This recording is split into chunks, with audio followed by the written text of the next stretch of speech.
আল্লাহু আকবার। আরবের ধনাঢ্য ব্যবসায়ী মহিলা। ও মা বোনেরা, আপনারা পর্দার আড়াল থেকে ভালো করে একটু কান দিয়া শোনেন। আম্মা জান খাদিজা ছিল আরবের ধনাঢ্য ব্যবসায়ী মহিলা। তার সম্পদ কেমন সম্পদ ছিল, কোন কোন বর্ণনায় আসছে আম্মা জান যখন আল্লাহর নবীকে বিবাহের প্রস্তাব দেয় তখন আম্মা জানের কাছে 40 মণ স্বর্ণ ছিল। আল্লাহু আকবার। কত মণ স্বর্ণের মালিক? 40 মণ স্বর্ণের মালিক আম্মা জান, আরবের ধনাঢ্য ব্যবসায়ী মহিলা। আরবের এত সম্পদশালী মহিলা, আম্মা জানের মতো এত সম্পদশালী মহিলা আরবের মধ্যে একজনও ছিল না। সে অবস্থায় এসে আল্লাহর নবীকে বিবাহের প্রস্তাব দিলেন। ও মুহাম্মদ, আপনি কি আমাকে বিবাহ করবেন? আল্লাহর নবী বলে, খাদিজা, আপনি আমাকে কেন বিবাহ করবেন?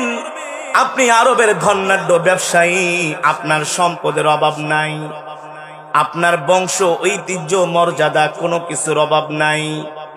আপনি একে তো সম্পদশালী, দ্বিতীয়ত ব্যবসায়ী, তৃতীয়ত আপনার রূপ লাবণ্যের কোনো কমতি নাই। আপনি আমার মতো একটা গরিব মানুষকে কেন বিবাহ করবেন? আম্মা জান খাদিজা রাদিয়াল্লাহু তাআলা আনহা বলে, ও মুহাম্মদ, আপনি আরবের কোনো সাধারণ মানুষ না, আমি আপনাকে ভালো কইরাই চিনতে পেরেছি। আল্লাহু আকবার। একটা কথা আছে, রতনে রতন চিনে, ঠিক কিনা বলেন? আম্মা জান আমার নবীকে চিনতে ভুল করে নাই যে এই মুহাম্মদ হলো আল্লাহর নবী, কোনো সন্দেহ। তার মতো এত দামি মানুষ পৃথিবীর জমিনে আসে নাই আর কোনদিন। তিনি হলো দোজাহানের বাদশা। আল্লাহু আকবার।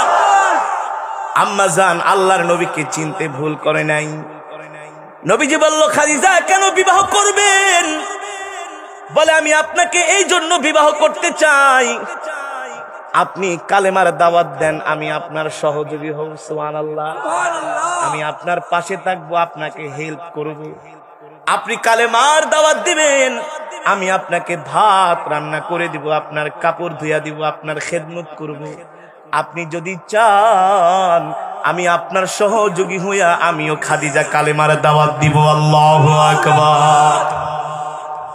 আল্লাহর পয়গম্বরের সাথে আম্মা জানের বিবাহ হয়ে গেল। 40 মণ স্বর্ণ এনে আল্লাহর নবীর দরবারে হাজির করলেন।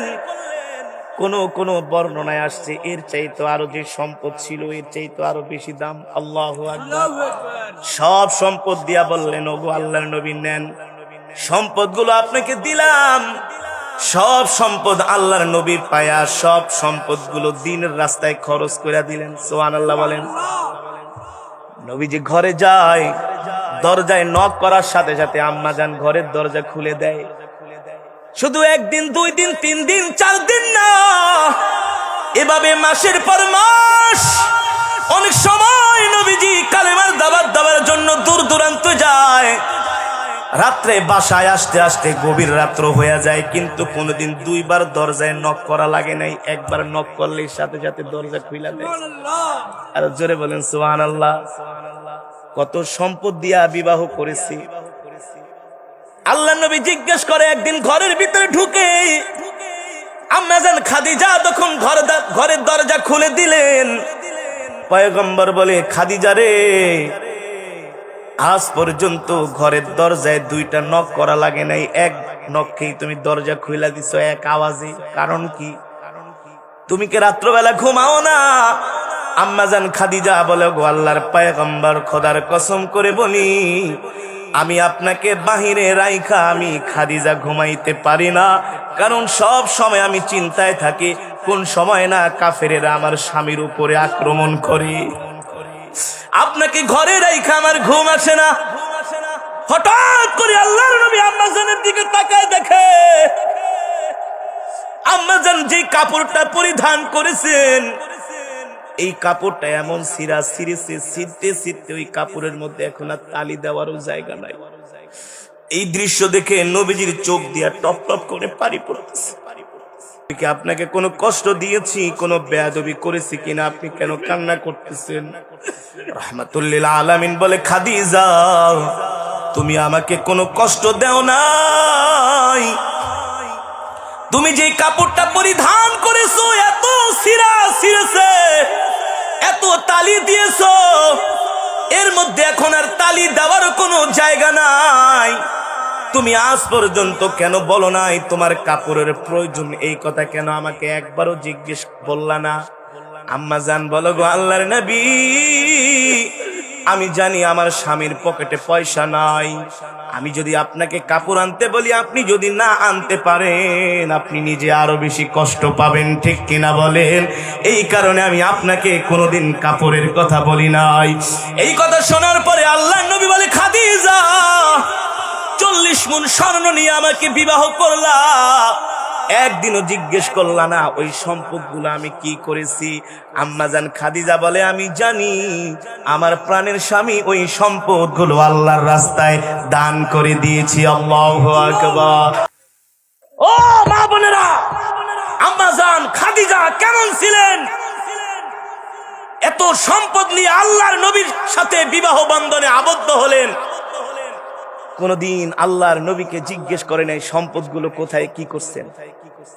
সব আল্লাহর নবী দান করে দিয়েছেন। এবার আল্লাহর পয়গম্বর বলে, খাদিজা তোমার এই সিরা কাপড়, তালিওয়ালা কাপড় দেখে আমি সহ্য করতে পারি না।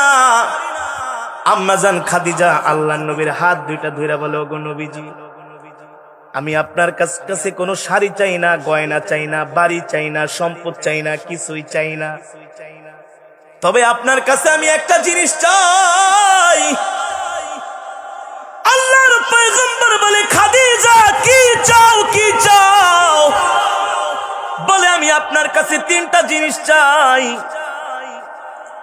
আল্লাহর পয়গম্বর বলে, বলো খাদিজা তুমি 3টা জিনিস কি চাও? মাজান বলে, ওগো নবীজি, আমি কবরের আযাবকে খুব ভয় করি। শরীরের মধ্যে আল্লাহর নবীর জুব্বা মুবারক থাকবে, আর জাহান্নামের আগুন আল্লাহর নবীর জুব্বায় আগুন ধরাবে, এত বড় সাহস জাহান্নামের আগুনের হতে পারে না। আল্লাহু আকবার, জোরে বলেন আল্লাহু আকবার। ওগো আল্লাহর নবী, এই কারণে আপনার গায়ের জুব্বাটা আমার শরীরে পরায় দিবেন, যাতে জাহান্নামের আগুন আমার শরীরে স্পর্শ করতে না পারে। আল্লাহর নবী বলল, ঠিক আছে খাদিজা, তোমার এই আবদারটা আমি রাখলাম। 2 নম্বরে কি চাও? আম্মাজান খাদিজা বলে, ওগো আল্লাহর নবী, আমি যখন ইন্তেকাল করব, যেই কবরের ভিতরে আপনি আমাকে দাফন করবেন, ওই কবরের ভিতরে আপনি নিজে স্বয়ং নামবেন, আর নেমে চতুর্পাশে একটু হাঁটবেন।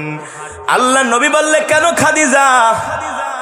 আম্মাজান বলে, আমি আল্লাহর কোরআনের মধ্যে পড়েছি, আমি আপনার মুখে শুনেছি, যার আমলনামা খারাপ হবে কবরের মাটি তাকে চতুর্পাশ থেকে চাপা দিবে, ঠিক কিনা বলে? এমন চাপা দিবে শরীরের হাড্ডি গুড্ডি গুলো একাকার করে ফেলবে। ওগো আল্লাহর নবী, আপনি আমাকে যে কবরের মধ্যে রাখবেন, ওই কবরের চতুর্পাশে আপনি একটু হাঁটবেন। আল্লাহর নবী বলে, কেন হাঁটবো?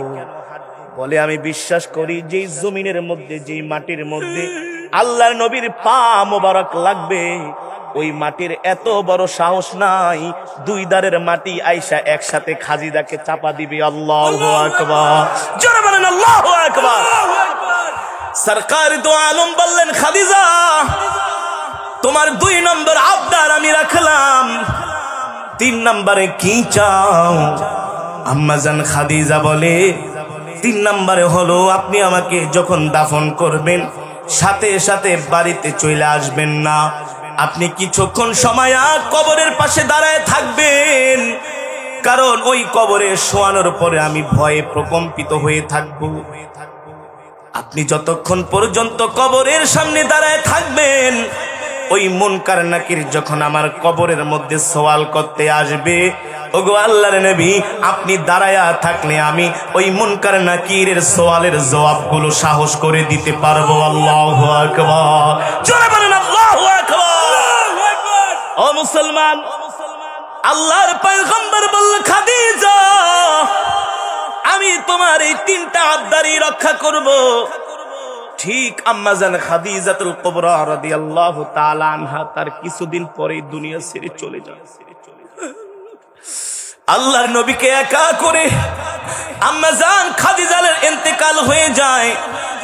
আম্মাজান খাদিজার ইন্তেকালের পরে আল্লাহর নবী এতটা ভেঙে পড়েন, এতটা অসহায় হয়ে পড়েন, তার কারণ হলো আম্মাজান খাদিজা আল্লাহর নবীকে ছায়ার মতো সব সময় তার পাশে থাকতেন। ঠিক কিনা বলি? ঠিক আল্লাহর নবীর আম্মাজান খাদিজার ইন্তেকাল হয়ে যায়।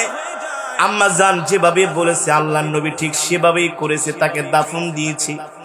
কিন্তু যখন আম্মাজানকে কবরের মধ্যে শোয়ানো হলো, সাধারণত নিয়ম হলো মানুষ যখন মারা যায় তার চেহারা মুবারকটা পশ্চিম দিকে ফিরানো থাকে। ঠিক কিনা বলেন? কোন দিকে ফিরায়? কিবলামুখী। কোন দিকে? কিন্তু বারবার আম্মাজানের চেহারা মুবারকটা কিবলার দিকে ফিরায়। চেহারাটা কিবলার দিকে ফিরে না, সরাসরি চেহারাটা আসমানের দিকে হয়ে যায়। আল্লাহু আকবার, জোরে বলেন আল্লাহু আকবার।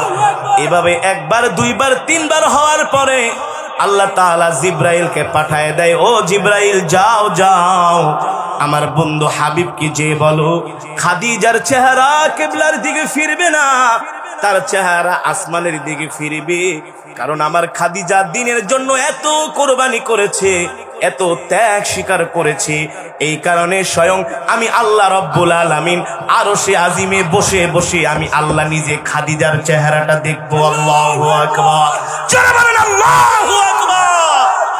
আম্মাজানের চেহারাটা কোন দিকে ফিরায় রাখবা? আসমানের দিকে। কোন দিকে? আল্লাহ বলতেছেন স্বয়ং আমি আল্লাহ নিজে আসমান থেকে আমি আমার খাদিজার চেহারাটা তাকায় তাকায় দেখব। আল্লাহু আকবার। ও মুসলমান, আল্লাহর নবীর স্ত্রী আমাদের আম্মাজান খাদিজা, স্বয়ং আল্লাহর নবী নিজে সাহাবীরা কবরের আযাবের ভয়ে থরথর করে কেঁপেছে। ঠিক কিনা বলেন? হাসরের মাঠে আল্লাহ বিচারের মাঠ কায়েম করবে। এই দুনিয়াতে যত আকাম সাকাম করছো সব কিন্তু আমলনামার ভিতরে কি থাকবে? ওয়াকুল্লু ইনসানিন আলজামনাহু তাইরাহু ফি উনুকি নাফসিকাল ইয়াওমা আলাইকা হাসিবা। তুই তোর আমলনামা নিজেই পড় আর নিজের হিসাব নিজেই কর। জীবনেতে তুই কি কি করছস না করছস, তখন আমলনামাটা নিজের হাতে নিবি আর পড়বে। নিজের আমলনামা নিজে পড়বে আর দাঁত কামড়াবে আর আফসোস করে করে বলবে, ইয়া লাইতানি মালি হাদাল কিতাব লা ইউগাদিরু সগীরাতান ওয়ালা কাবীরাতান ইল্লা আহসাহা ওয়া ওয়াজাদু মা আমিলু হাদিরা ওয়ালা ইয়াযলিমু রাব্বুকা আহাদা। নিজের আমলনামা নিজে পড়বে আর আফসোস করবে, হায় রে এটা আবার কেমন আমলনামা!